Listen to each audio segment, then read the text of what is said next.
प्रधानमंत्री नरेंद्र मोदी आज गंगा एक्सप्रेसवे का उद्घाटन करेंगे। ये एक्सप्रेसवे उत्तर प्रदेश के मेरठ से प्रयागराज तक 594 किलोमीटर लंबा है और 12 जिलों से होकर गुजरता है। पीएम मोदी इस एक्सप्रेसवे का उद्घाटन करके यूपी को एक बड़ी सौगात देने जा रहे हैं। 26 अप्रैल को पीएमओ की तरफ से एक बयान में कहा गया है, प्रधानमंत्री हरदोई जिले में गंगा एक्सप्रेसवे का उद्घाटन करेंगे, जो देश में विश्व स्तरीय बुनियादी ढांचे के विकास में एक महत्वपूर्ण मील का पत्थर साबित होगा। एक्सप्रेसवे को लेकर जहां यूपी की जनता में भारी उत्साह देखने को मिल रहा है, क्योंकि जिन जिन जिलों से होकर ये एक्सप्रेसवे गुजर रहा है वहां का आर्थिक विकास भी इसके सहारे होगा और इन जिलों की किस्मत भी चमकने वाली है। वहीं दिल्ली एनसीआर से बिहार जाने वाले सोच रहे हैं कि क्या इस एक्सप्रेसवे पर गाड़ी को दौड़ा दें तो पटना तक की दूरी कम हो जाएगी। तो चलिए इस एक्सप्रेसवे की एक एक खूबियों के बारे में हम आपको एक्सप्लेनर की यात्रा पर लेकर चलते हैं। 18 दिसंबर 2021 में शाहजहांपुर में प्रधानमंत्री नरेंद्र मोदी ने इस एक्सप्रेसवे की आधारशिला रखी थी। अब ये रिकॉर्ड समय में बनकर तैयार हो गया है। 6 लेन वाला गंगा एक्सप्रेसवे उत्तर प्रदेश के पश्चिमी, मध्य और पूर्वी क्षेत्रों को जोड़ने वाली एक ग्रीन फील्ड सड़क है। एक्सप्रेसवे मेरठ, बुलंदशहर, हापुड़, अमरोहा, संभल, बदायूं, शाहजहांपुर, हरदोई, उन्नाव, रायबरेली, प्रतापगढ़ और प्रयागराज हाई स्पीड कॉरिडोर के माध्यम से जुड़ा हुआ है। पूरा एक्सप्रेसवे इन 12 जिलों के 519 गांव से होकर गुजर रहा है। इस प्रोजेक्ट का मुख्य आकर्षण शाहजहांपुर जिले में बना 3.5 किलोमीटर लंबी आपातकालीन लैंडिंग सुविधा भी है। इसका उपयोग आपात स्थिति में वायुसेना के लड़ाकू विमानों की लैंडिंग और टेक ऑफ के लिए किया जा सकेगा। ये दोहरे उपयोग वाला बुनियादी ढांचा राष्ट्रीय सुरक्षा तैयारियों को दिखाता है और जिले में होने वाले आर्थिक लाभ की उम्मीदें भी बढ़ाता है। इस एक्सप्रेसवे पर आप वाहन 120 किलोमीटर प्रति घंटे की रफ्तार से फर्राटा भर सकते हैं। हाँ, लेकिन यदि आपने इससे ज्यादा रफ्तार बढ़ाई तो हर 1 किलोमीटर पर लगे कैमरों में सब रिकॉर्ड हो जाएगा। तो ध्यान रहे कि इस सफर पर आपको 120 किलोमीटर प्रति घंटे की रफ्तार से ही वाहन चलाना है। यदि आपने ऐसा नहीं किया तो न केवल आपका चालान कटेगा बल्कि आप पर कार्रवाई भी की जा सकती है। लगभग 36,230 करोड़ रुपए की लागत से बनाए गए नए एक्सप्रेसवे से मेरठ और प्रयागराज के बीच यात्रा का मौजूदा वक्त 10 से 12 घंटे से घटकर लगभग 6 घंटे होने की उम्मीद है। 594 किलोमीटर लंबे इस एक्सप्रेसवे पर 457 अंडरपास, 76 बड़े पुल, 21 अन्य पुल भी रास्ते में आपको मिलेंगे। वहीं मेरठ से प्रयागराज के बीच कुल 14 टोल प्लाजा बनाए गए हैं। टोल प्लाजा के कंट्रोल रूम में एडवांस कैमरे के जरिए हर गतिविधि पर नजर रखी जा रही है। एक्सप्रेसवे पर बैरियरलेस ऑटोमेटिक टोल सिस्टम का ट्रायल भी चल रहा है। इसमें गाड़ियां बिना रुके टोल बूथ से गुजर सकती हैं और टोल अपने आप कट जाता है। आधुनिक सुविधाओं और सेफ्टी फीचर्स से लैस गंगा एक्सप्रेसवे पर आपको तेज, सुरक्षित और आरामदायक सफर का एहसास मिलेगा। यात्रियों की सुविधाओं को ध्यान में रखते हुए गंगा एक्सप्रेसवे पर 9 आधुनिक फैसिलिटी सेंटर बनाए गए हैं। इन फैसिलिटी सेंटर्स पर आपको पेट्रोल, डीजल, सीएनजी तो मिल जाएगा, बल्कि इसके अलावा इलेक्ट्रिक व्हीकल चार्जिंग की सुविधा भी आपको मिलेगी। लंबे सफर पर जाएंगे तो भूख प्यास भी लगेगी, तो चिंता की कोई बात नहीं। इन फैसिलिटी सेंटर्स पर आपको खाने पीने के लिए food item, food court, cafeteria और डॉर्मेट्री जैसी सभी जरूरी सुविधाएं जो हैं वो मिल जाएंगी।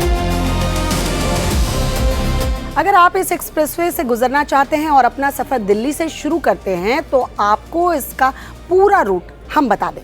दिल्ली से आपको मेरठ एक्सप्रेसवे पकड़ना होगा। जब आप हापुड़ के परतापुर से करीब 80 किलोमीटर की दूरी तय कर लेंगे तो खरखौंदा के बिजौली गांव से गंगा एक्सप्रेसवे की शुरुआत हो जाएगी। इसके बाद हापुड़ का गढ़मुक्तेश्वर पड़ेगा, जहां से आप एक्सप्रेसवे पर चढ़ या उतर सकते हैं। फिर बुलंदशहर, अमरोहा, गजरौला, संभल, बदायूं, शाहजहांपुर, हरदोई, उन्नाव होते हुए प्रयागराज पहुंच जाएंगे। हर जिले में इंटरचेंज होगा। इस एक्सप्रेसवे पर हर जिले के लिए इंटरचेंज बनाए गए हैं, जिससे कि स्टेट और नेशनल हाईवे से सीधा कनेक्शन हो। इस एक्सप्रेसवे के जरिए दिल्ली से लेकर बिहार तक का सफर आसान हो जाएगा। अगर बीच रास्ते में किसी का वाहन खराब हो जाए तो ऐसी स्थिति से निपटने के लिए जगह जगह आपको मोटर व्हीकल सर्विस सेंटर भी बनाए गए हैं। यहाँ वाहनों की पार्किंग की व्यवस्था भी रखी गई है। लंबे सफर के दौरान अगर आप या आपका परिवार का कोई भी सदस्य बीमार हो जाता है तो ऐसी स्थिति में घबराने की बिल्कुल जरूरत नहीं है।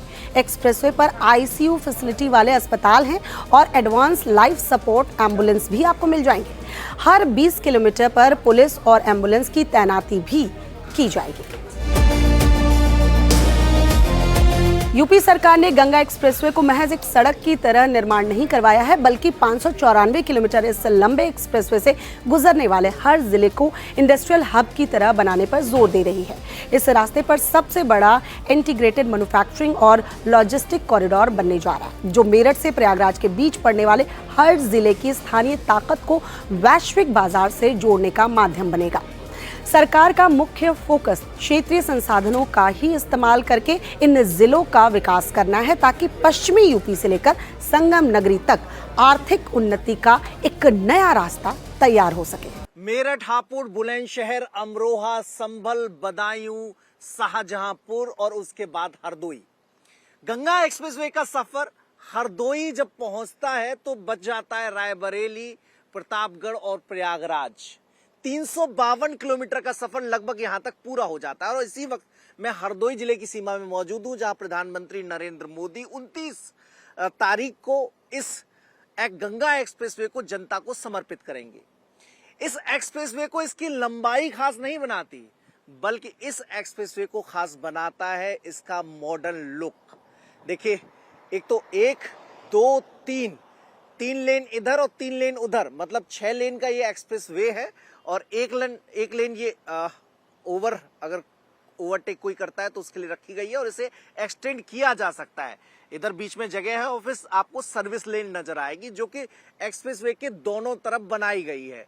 तो अगर भविष्य में जरूरत के हिसाब से देखा जाए तो इस एक्सप्रेसवे को एक्सटेंड किया जा सकता है, क्योंकि यूपी का अब तक का सबसे बड़ा एक्सप्रेसवे ये माना जा रहा है। और देखिए, यहां से आप जाएंगे, बहुत ही आरामदायक सफर है।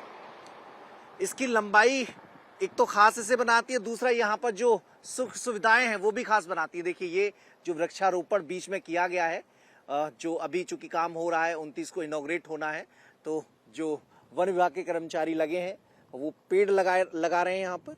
तो पूरी जो ग्रीनरी है वो इस एक्सप्रेसवे को खास बनाती है। दोनों तरफ बीच में जहां पे सर्विस लेन से पहले और एक्सप्रेसवे जहां से खत्म होता है, उसके बाद बीच का जो हिस्सा है, बीच का जो कॉरिडोर है, वहां पर भी पेड़ लगाए जाएंगे, ताकि जो इसका एहसास है, ग्रीनरी का एहसास, वो लोगों को होता रहे।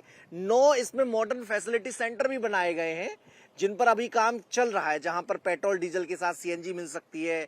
जो इलेक्ट्रिक व्हीकल वाले लोग हैं उनके लिए चार्जिंग की सुविधा है, फूड कोर्ट भी इसमें होगा, कैफेटेरिया होगा, ये सारी सुविधाएं रहेंगी। और साथ ही इमरजेंसी, चूंकि एक्सप्रेसवे पे तमाम चीजें ऐसी देखी जाती हैं जो इमरजेंसी वाली होती हैं, तो इमरजेंसी सर्विस के लिए यहाँ पर कॉल करके उसका अलग सिस्टम बनाया गया है। ट्रोमा सेंटर भी, ताकि अगर कोई हादसा होता है तो उसको तुरंत इलाज मिल सके, तो ट्रोमा सेंटर भी आसपास बनाए जाएंगे। ये पूरा प्लान बनाया गया है, पूरा खाका खींचा गया है और बहुत स्मूथ तरीके से, जैसे उत्तर प्रदेश में बाकी एक्सप्रेसवे हैं, उसी अंदाज में, उसी रफ्तार के आधार पर इस एक्सप्रेसवे को अमली जामा पहनाया गया है, ताकि मेरठ से जो व्यक्ति सफर करना शुरू करे, देखिए ये सीसीटीवी कैमरे आपका हर अंदाज, मैं अगर बैठ के यहाँ पर चला रहा हूं और मैं अगर जो है कोई ऐसी एक्टिविटी कर रहा हूं जो अगेंस्ट लॉ है, या फिर कोई ऐसा हादसा होता है जिसमें कैमरे के जरिए सर्विलांस की जरूरत है, या फिर सिक्योरिटी का कोई इशू होता है, तो यहाँ पर निगरानी रखी जा सकेगी कंट्रोल रूम से कैमरों के जरिए। और कैमरे भी लाइट के नहीं बल्कि सोलर पैनल से चलेंगे। तो लगातार ये सिस्टम बनाया गया है ताकि अनवरत बिना किसी व्यवधान के चीजें होती रहें, सारी सुविधाएं भी रहें, सिक्योरिटी के भी पूरे इंतजाम रहें। देखिए, आसपास ये पूरा यहाँ पर जो गांव के आप लोग देखेंगे, ये सर्विस लेन के उस हिस्से नजर आएंगे, वो भी सर्विस लेन का इस्तेमाल करके आगे जो पॉइंट दिया गया होगा वहां से एंट्री ले सकते हैं।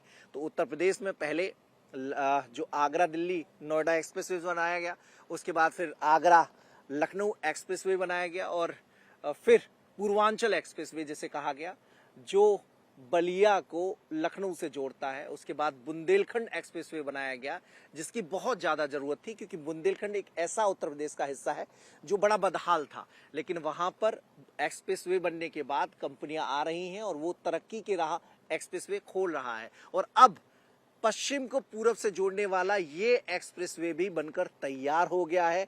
तो मतलब उत्तर प्रदेश की जो अर्थव्यवस्था मजबूत करने का खाका मुख्यमंत्री योगी आदित्यनाथ ने खींचा था, तैयार किया था, उसमें उनको और मदद मिलेगी, क्योंकि ये जो एक्सप्रेसवे का मकड़जाल उत्तर प्रदेश में बन रहा है, ये केवल आने जाने के रास्ते नहीं है, बल्कि तरक्की का एक नया संसार बनने वाला है, जिसमें बेहतर इन्वेस्टमेंट अलग अलग हिस्सों में आए। क्योंकि ये मेरठ से शुरू हो रहा है, मेरठ के बाद बुलंदशहर, हापुड़, अमरोहा, संभल, बदायूं, शाहजहांपुर, हरदोई, रायबरेली, प्रतापगढ़, प्रयागराज, ये ऐसे जिले हैं जिनको निवेश की जरूरत है।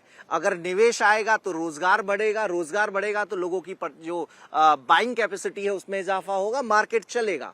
तो उत्तर प्रदेश ने जो ख्वाब बुना है, उत्तर प्रदेश ने जो सपना देखा है मुख्यमंत्री योगी आदित्यनाथ की अगुवाई में, उस सपने को आधार इस एक्सप्रेसवे से मिलने वाला है। और आर्थिक संरचनाओं के लिहाज से उत्तर प्रदेश अब देश में एक अव्वल स्थान पर आ पहुंचा है कि सड़कों का मकड़जाल उत्तर प्रदेश में मौजूद है, और सड़कें ही अर्थव्यवस्था की रफ्तार बढ़ाती हैं। ये जो आर्थिक जगत से जुड़े लोग हैं वो बताते हैं, मालों की आवाजाही आसान होती है, कंपनियां बिना किसी हिचक के यहां पर निवेश करने आ सकती हैं। तो ये एक्सप्रेसवे बनकर तैयार है, और देखिए 353 किलोमीटर पे हम पहुंच गए हैं, और ऐसे ही ये रास्ता पूरा प्रयागराज की तरफ पहुंच जाता है।